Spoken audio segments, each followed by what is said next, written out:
Vote গণনা চলাকালীন কালীগঞ্জে বোমায় বালিকার মৃত্যু। ভোট গণনা শেষ হওয়ার আগেই তৃণমূলের বিজয় উল্লাস, সেই বিজয় উল্লাসের মিছিল থেকে বোমা ছোড়ার অভিযোগ। সিপিএম সমর্থকের বাড়ি লক্ষ্য করে বোমা ছোড়া হয় বলে স্থানীয়দের দাবি। বোমা ফেটে চতুর্থ শ্রেণীর এক ছাত্রীর মৃত্যু ঘটে।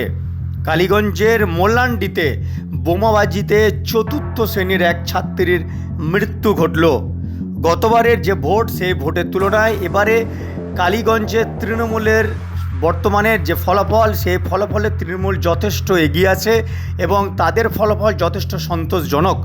সেই জায়গায় দাঁড়িয়ে সিপিএমের বাড়ি লক্ষ্য করে বোমা ছোড়ার অভিযোগ দুষ্কৃতীদের বিরুদ্ধে এবং এক চতুর্থ শ্রেণীর ছাত্রীর মৃত্যু। উল্লেখ হলো, এই যে ছাত্রী যে আজ বোমা ফেটে যা মৃত্যু ঘটলো, সে রাজনীতি বলতে কি সে জানে না। তার পরিবার সম্পূর্ণ বামপন্থী দলের, তার পরিবারের সকলেই তারা সিপিএম করে এবং সকলেই তারা সিপিএম কংগ্রেসকে ভোট দেন। কিন্তু এই ছোট্ট শিশু, সে তো কোনো দল করে না, আজকে তাকে প্রাণ দিতে হলো।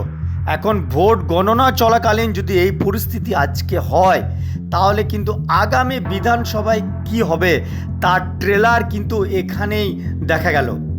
একটা উপনির্বাচনে, সেই নির্বাচনে তৃণমূলের জয় নিশ্চিত ছিল। সেই জায়গায় দাঁড়িয়ে ভোট গণনা চলাকালীন তৃণমূলের এতটা বিজয় উল্লাস, সেখান থেকেই বোম ছোড়া হয়। সেই বোম ছোড়াতেই মৃত্যু ঘটল এক ছাত্রীর। এই যে স্ক্রিনে যে ছবিটা দেখতে পাচ্ছেন, এই ফুটফুটে এই মেয়েটির কি দোষ ছিল? তার কি দোষ ছিল? তার পরিবার কি বিরোধী দল করতো তাই তার দোষ? প্রশ্ন কিন্তু উঠছেই। তাহলে যদি এখানে এই যে পরিস্থিতি, এই পরিস্থিতি কি প্রশাসনের কাছে কোনো খবর ছিল না? পুলিশ প্রশাসনের কাছে কি খবর ছিল না?